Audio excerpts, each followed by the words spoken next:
ఎందుకంటే పొజిషన్ ఒక్కటి నిమిషం మాట్లాడతా, చాలా టైం తక్కువ ఉంది కాబట్టి వాళ్ళని ఈ యొక్క సమాజం గమనిస్తూ ముందుకు నడుస్తుంది కాబట్టి వాటిని ఇంకా గురుతరంగా వాళ్ళు చాలా జాగ్రత్తగా ఉండి ఉత్తమంగా ప్రజల్లో మన్నను అనుకుంటూ సమాజానికి నిరంతరం తోడ్పడే ఉపాధ్యాయులమైన మనము విద్యార్థులను తీర్చిదిద్ది వారికి ఉన్నతమైన భవిష్యత్తును కల్పించాలని కోరుకుంటూ లయన్స్ క్లబ్ ఆఫ్ నేరేడు జిల్లా తరఫున ధన్యవాదాలు తెలియజేస్తూ PRTU నేరేడు జిల్లా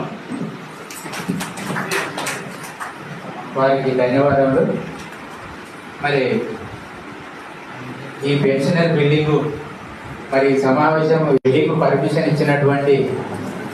పెన్షనర్ల మండల శాఖ అధ్యక్షుడు పూర్ణచంద్రారెడ్డి గారిని ఒక 2 నిమిషాలు వేదిక ముందున్నటువంటి సోదరి మనులందరికీ కూడా నేను శిరస్సు వచ్చి నమస్సుమాంజలు అర్పిస్తున్నాను. వాస్తవంగా ఎందుకు అంటే నేను దాదాపుగా గరుడేపల్లి మండలంలో అంటే ఉమ్మడి హుజూర్నగర్ సమితిలోనే PRTU వైస్ ప్రెసిడెంట్గా, తర్వాత మండల వ్యవస్థ ఏర్పడిన తర్వాత మండల అధ్యక్షునిగా, ప్రధాన కార్యదర్శిగా పనిచేశాను PRTU సంఘం తరఫున. అయితే అప్పుడు